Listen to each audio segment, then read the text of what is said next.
Complete treatment of income and expenditure account. ठीक है, income and expenditure account ना ये जस्ट लाइक आपका प्रॉफिट एंड लॉस अकाउंट है। ठीक है, जो कि हम लोग 11th क्लास में पढ़े थे, प्रॉफिट एंड लॉस अकाउंट, उसी का नाम चेंज करके एनपीयू में क्या कर दिया गया है, इनकम एंड एक्सपेंडिचर अकाउंट। ठीक है, ये जस्ट लाइक कौन सा अकाउंट है, प्रॉफिट एंड लॉस अकाउंट, इसलिए इसको कौन सा अकाउंट बोला जाएगा, नॉमिनल अकाउंट, जो कि आपका ऑब्जेक्टिव में आ सकता है। पहला पॉइंट। दूसरा पॉइंट क्या बोल रहा है, it has no opening balance, इसका कोई ओपनिंग बैलेंस नहीं होता है। ठीक है, यानी to balance B D at by balance C D, ये सब कुछ भी नहीं होता है इनकम और एक्सपेंस का। याद रखिएगा, ओपनिंग बैलेंस हमेशा कैपिटल का, लायबिलिटीज का और एसेट्स का होता है। इनकम और एक्सपेंस का कभी भी टू बैलेंस बी डी या बाय बैलेंस सी डी नहीं होता है। ठीक है, तो it has no opening balance, आप ब्रैकेट में क्या लिख दिए हम, do not transfer opening and closing balance of cash and cash equivalent. जब आप क्वेश्चन सॉल्व कीजिएगा तो रिसीप्ट्स एंड पेमेंट अकाउंट में अक्सर आपको to balance B D, cash in hand, cash at bank लिखा हुआ रहेगा, बाय बैलेंस सी डी होगा, तो उसको हम लोग इनकम एंड एक्सपेंडिचर अकाउंट में शो नहीं करेंगे। वही है दूसरा पॉइंट। तीसरा पॉइंट क्या है, only revenue nature transaction are recorded. इसमें सिर्फ और सिर्फ देखिए, नेचर दो टाइप्स का होता है, एक रेवेन्यू नेचर और दूसरा कैपिटल नेचर। ठीक है, तो इसमें सिर्फ और सिर्फ रेवेन्यू नेचर का ट्रांजेक्शन ही रिकॉर्ड किया जाएगा इनकम एंड एक्सपेंडिचर अकाउंट में। बट वो रेवेन्यू नेचर किस ईयर से बिलोंग्स करना चाहिए, तो देखिए वहां पे वो बिलोंग्स, अच्छा ठीक है, यहाँ पे do not transfer to any capital और कैपिटल नेचर, हम लोग इसमें अभी बोले ही थे कि सिर्फ और सिर्फ रेवेन्यू नेचर को ट्रांजेक्शन को रिकॉर्ड करेंगे। ठीक है, कैपिटल नेचर ट्रांजेक्शन हम लोग रिकॉर्ड नहीं करेंगे। बट एक नोट्स भी है, कैपिटल नेचर का मतलब क्या होता है, ये चीज देख लीजिए, एसेट्स और लायबिलिटीज। तो हम जब भी इनकम एंड एक्सपेंडिचर अकाउंट बनाएंगे तो उसमें किसी भी एसेट्स का काम नहीं करेंगे और किसी भी लायबिलिटीज का काम नहीं करेंगे। बट यहाँ पे देखिए लिखा हुआ है, but if any assets sold, अगर हम किसी एसेट्स को बेचते हैं और उससे जो भी फायदा या जो भी नुकसान होता है, यानी जो भी गेन होता है या जो भी लॉस होता है, ठीक है, सेल करने से सच एसेट्स को, जो भी कोई भी एसेट्स है, तो उसको हम लोग शो करेंगे इनकम एंड एक्सपेंडिचर अकाउंट में। ये चीज यानी सिंपल से समझ लीजिए, एसेट्स है, लायबिलिटीज है, उसको रिकॉर्ड नहीं करेंगे इनकम एंड एक्सपेंडिचर में, बट उससे रिलेटेड जितना भी इनकम होगा या जितना भी एक्सपेंस होगा उसको हम लोग इनकम एंड एक्सपेंडिचर अकाउंट में शो करेंगे। ये है आपका चौथा पॉइंट। ठीक है, पांचवा पॉइंट क्या बोल रहा है, it's show only current year items, इसमें सिर्फ और सिर्फ करंट ईयर से रिलेटेड ही ट्रांजेक्शन को रिकॉर्ड करेंगे। फॉर एग्जांपल, अगर हम 2021 का अकाउंटिंग कर रहे हैं तो सिर्फ और सिर्फ 2021 का ही अकाउंट इनकम या एक्सपेंस को रिकॉर्ड करेंगे। अगर प्रीवियस ईयर का इनकम अगर उसमें इंक्लूड होगा तो उसको रिकॉर्ड नहीं करेंगे, और करंट ईयर का भी अगर इंक्लूड होगा, सॉरी नेक्स्ट ईयर का भी अगर इंक्लूड होगा तो उसको भी रिकॉर्ड नहीं करेंगे। तो वही चीज़ यहाँ पे लिखा हुआ है, it does not show items of previous year and next year. ना तो पिछले साल का हम लोग पैसा रिकॉर्ड करेंगे, इनकम या एक्सपेंस को रिकॉर्ड करेंगे, ना ही अगले साल का, सिर्फ और सिर्फ करंट ईयर का ही आइटम्स को यहाँ पे रिकॉर्ड किया जाता है। और अगर क्वेश्चन में उसको रिकॉर्ड करके दे दिया यानी इंक्लूड किया हुआ है करंट ईयर में, तो उसके अकॉर्डिंग हम लोग को क्या करना होगा, कुछ एडजस्टमेंट को फॉलो करके करंट ईयर का आपको इनकम या एक्सपेंस निकालना होता है। तो एडजस्टमेंट रिलेटेड एक्सपेंस और इनकम, जैसे मान लीजिए आपको बोल करंट ईयर का अगर आपको आउटस्टैंडिंग ड्यू एक्रूड या अनपेड या एरियर्स अगर लिखा हुआ है तो उसको हम लोग ऐड करेंगे, और प्रीवियस ईयर का आउटस्टैंडिंग क्या करेंगे, हम लोग लेस करेंगे करंट ईयर का फिगर निकालने के लिए। अगर इसी तरीके से अगर एडवांस है या फिर प्रीपेड है, अगर करंट ईयर का होगा तो हम लोग उसको लेस करेंगे, लेकिन अगर वो प्रीवियस ईयर का होगा तो क्या करेंगे, हम लोग ऐड करेंगे। यहाँ तक क्लियर है, क्लियर है यहाँ तक।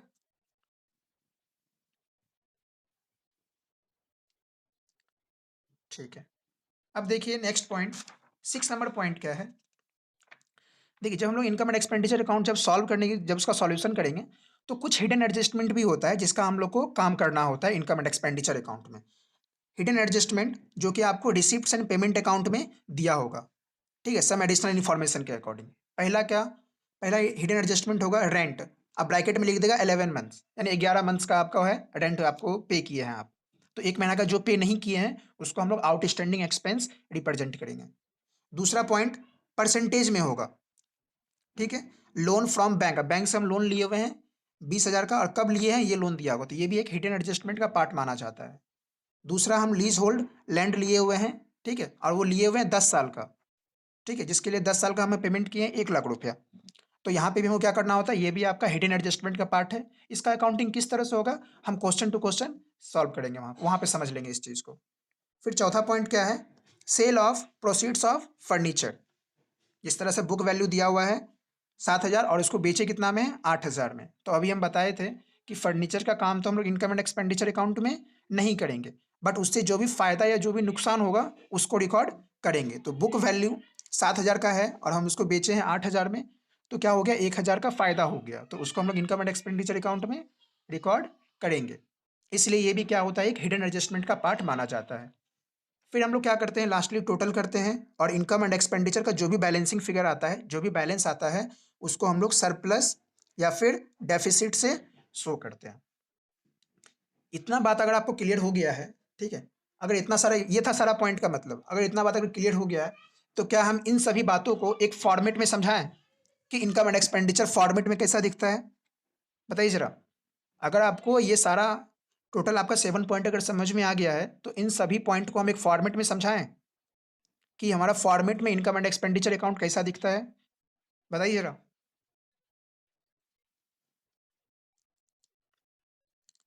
बताइए।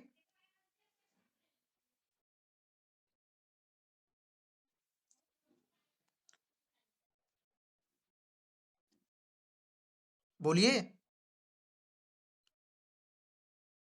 अब जितना भी आपका ये 7 पॉइंट है ना, इस सातों पॉइंट को एक फॉर्मेट में आपको दिखाते हैं, ठीक है, कि फॉर्मेट में कैसा दिखेगा इनकम एक्सपेंडिचर अकाउंट, ठीक है। तो देखिए यहाँ पे, तो अब नेक्स्ट पेज में आप लोग दीजिएगा, हेडिंग लिखिएगा, फॉर्मेट ऑफ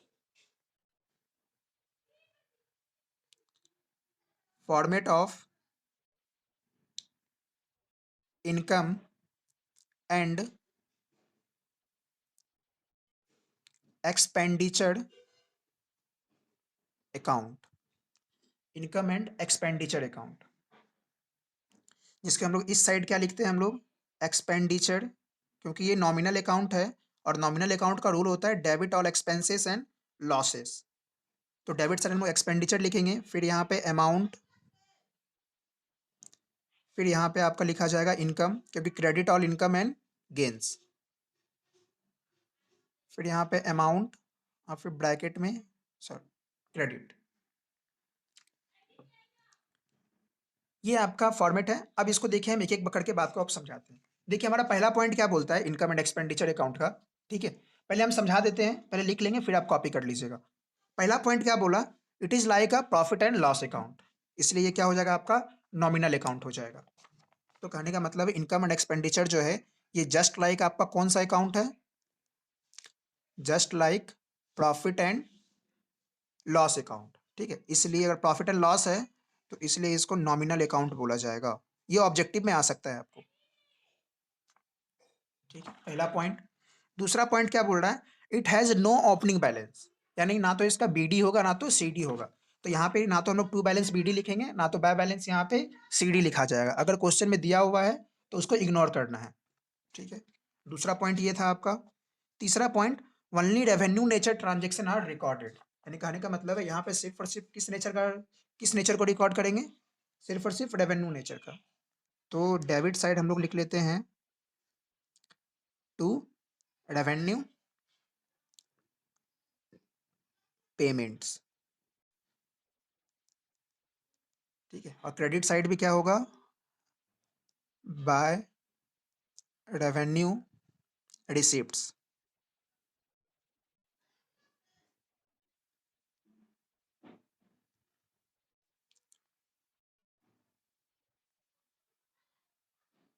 ठीक है।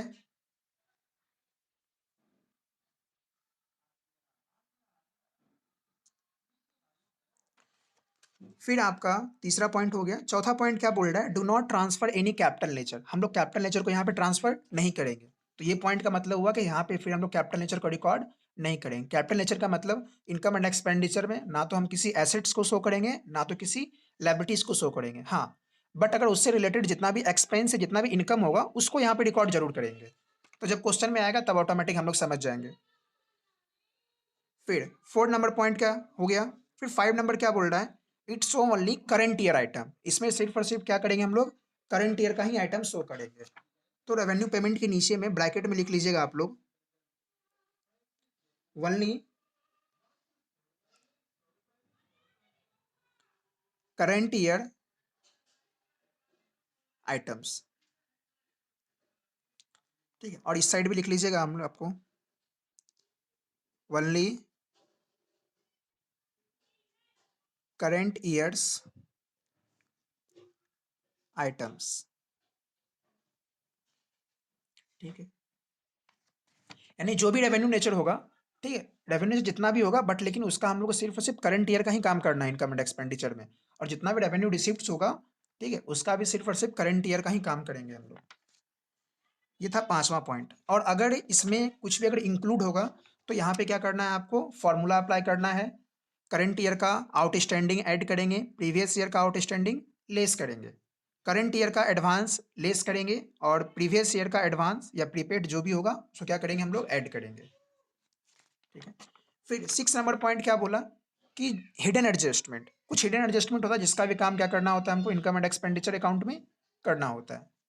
फिर लास्टली क्या है, 7वां पॉइंट क्या बोल रहा है, the balance of this account represent surplus और डेफिसिट। फिर लास्टली हम लोग जब इसको रिकॉर्ड कर लेंगे तो यहाँ पे फिर टोटल करना होगा हम लोग को, टोटल। ठीक है, अगर इनकम ज़्यादा है, ठीक है, इस साइड ज़्यादा है और इस साइड कम है, तो इसका जो डिफरेंस होगा, इसका जो बैलेंस निकलेगा उसको हम लोग लिखेंगे टू सरप्लस। सरप्लस का मतलब क्या हो गया, excess of income, excess of income over expenditure. ये आपका हो गया बैलेंसिंग फिगर, जो कि आपका डेबिट साइड निकलेगा as a balancing, as a answer. और अगर एक्सपेंडिचर साइड ज़्यादा हो गया और इनकम साइड कम हो गया, ठीक है, तो उस स्थिति में क्या निकलेगा आपका, बाय डेफिसिट। डेफिसिट का मतलब क्या हो गया, एक्सेस ऑफ एक्सपेंडिचर,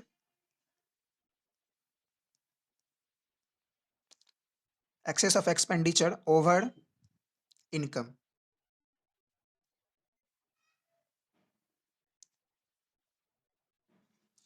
ये भी आपका एज ए बैलेंसिंग फिगर आएगा। लेकिन याद रखिएगा, दोनों में से कोई एक ही आएगा, या तो इस साइड आएगा आंसर या फिर इस साइड आएगा। तो अभी जितना भी हम 6 से 7 बात जो लिखा है आपको पॉइंट के तौर पे, उसी को हम क्या कर दिए, एक एक शकल दे दिए इनकम एंड एक्सपेंडिचर का फॉर्मेट देके। ठीक है, तो फॉर्मेट क्या हो गया इनकम एंड एक्सपेंडिचर का, पहला, ये जस्ट लाइक है प्रॉफिट एंड लॉस अकाउंट, यानी नॉमिनल अकाउंट कहा जाएगा इसको। ये जस्ट लाइक आपका प्रॉफिट एंड लॉस अकाउंट है, इसमें सिर्फ और सिर्फ इनकम और एक्सपेंस को रिकॉर्ड करेंगे, लायबिलिटीज, कैपिटल या फिर आपका एसेट्स, इसको रिकॉर्ड यहाँ पे नहीं किया जाएगा। फिर इसमें सिर्फ और सिर्फ रेवेन्यू नेचर का ही ट्रांजेक्शन को रिकॉर्ड करेंगे, कैपिटल नेचर का ट्रांजेक्शन को रिकॉर्ड नहीं करेंगे। बट और ईयर कौन सा ईयर का इसमें काम किया जाएगा, तो सिर्फ और सिर्फ करंट ईयर का ही ट्रांजेक्शन यहाँ पे रिकॉर्ड करते हैं, प्रीवियस ईयर का या नेक्स्ट ईयर का ट्रांजेक्शन को यहाँ पे रिकॉर्ड नहीं करते हैं। ठीक है, अब इसके नीचे एक नोट लिख लीजिएगा,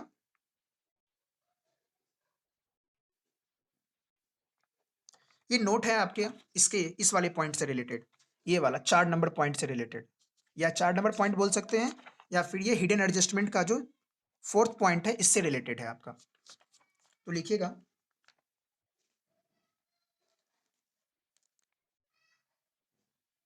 सेल ऑफ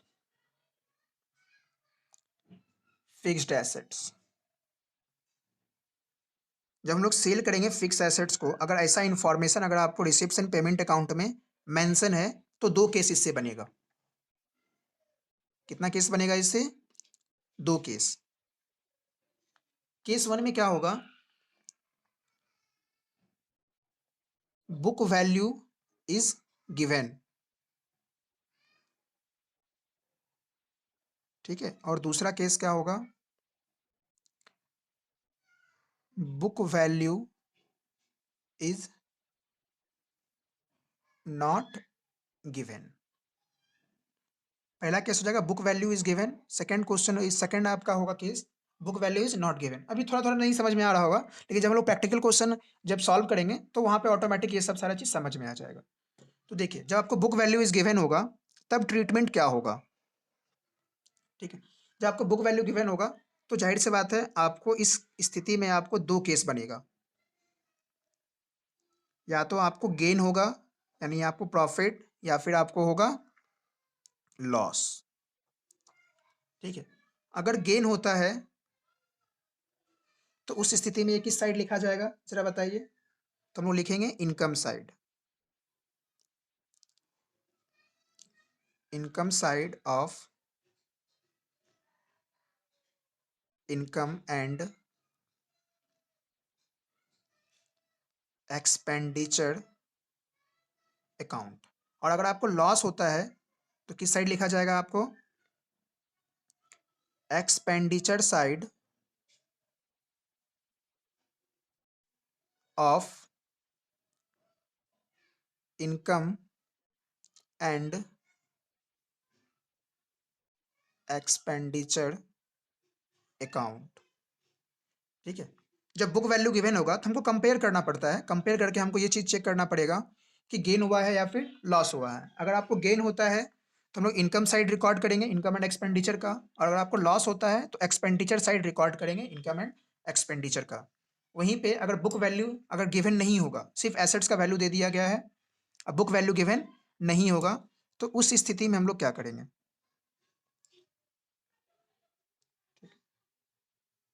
तो लिखिएगा सेल ऑफ एसेट्स, जो भी एसेट्स को अगर हम बेचेंगे, ठीक है, बुक वैल्यू गिवन नहीं होगा तब, ये इनकम एंड एक्सपेंडिचर के लिए ट्रीटमेंट है और बैलेंस शीट के लिए। तो सेल ऑफ एसेट्स, ठीक है, वो भी कौन सा, sorry, sale of assets is deducted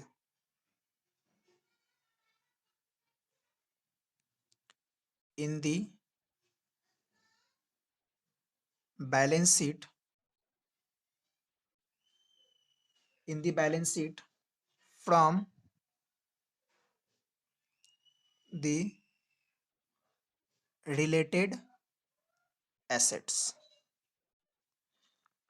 अब यहाँ पे लिख लीजिए कंप्लीट हो गया है आपका इनकम एंड एक्सपेंडिचर अकाउंट का ट्रीटमेंट, कंप्लीट ट्रीटमेंट। ये आपका इनकम एंड एक्सपेंडिचर का कंप्लीट नोट्स बन चुका है। अब इसी नोट्स को, ठीक है, क्वेश्चन में प्रैक्टिकली हम लोग किस तरह से देखेंगे वो हम समझते हैं। अब यहाँ तक कॉपी कर लिए, बताइए जरा।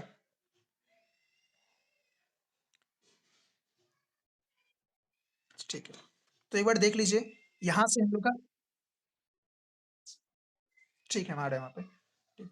देखिए यहाँ पे complete treatment of income and expenditure का टोटल यहाँ पे ये नोट्स हो गया, फिर यहाँ पे एक 6, फिर 7 पॉइंट, ठीक है, फिर इन्हीं 7 पॉइंट को एक फॉर्मेट में हम दे दिए, ठीक है, format of income and expenditure. और एक और नोट लिखा दिए हैं सेल ऑफ फिक्स एसेट से रिलेटेड। इसमें दो केस होता है, बुक वैल्यू दिया हुआ रहेगा, बुक वैल्यू नहीं दिया हुआ रहेगा। तो जब बुक वैल्यू दिया हुआ रहेगा, ठीक है, तो यहाँ ये चीज़ लिख लीजिए, कंपेयर करना है आपको, ये चीज़ भी याद रख लीजिए। एक बादल सा छोटा सा बादल बना के वहाँ लिख लीजिएगा कंपेयर करना है, जब बुक वैल्यू इज गिवन। और जब book value is not given तो कंपेयर नहीं करना है, डायरेक्ट क्या करेंगे हम लोग, एसेट्स अकाउंट में उसको डिडक्ट कर लिया जाएगा। इसका treatment income and expenditure account में नहीं होगा, इसका treatment income and expenditure account में होगा। यहाँ पे अच्छा ये भी लिख दिया हम, so in income and expenditure account, जब से बुक वैल्यू गिवन होगी, जब बुक वैल्यू आपको नहीं गिवन होगा तो लिख लीजिए do not show income and expenditure account. ये क्या है, किस तरह से होगा, वो हम क्वेश्चन टू क्वेश्चन समझेंगे। कॉपी हो गया, बताइए जरा। ठीक है।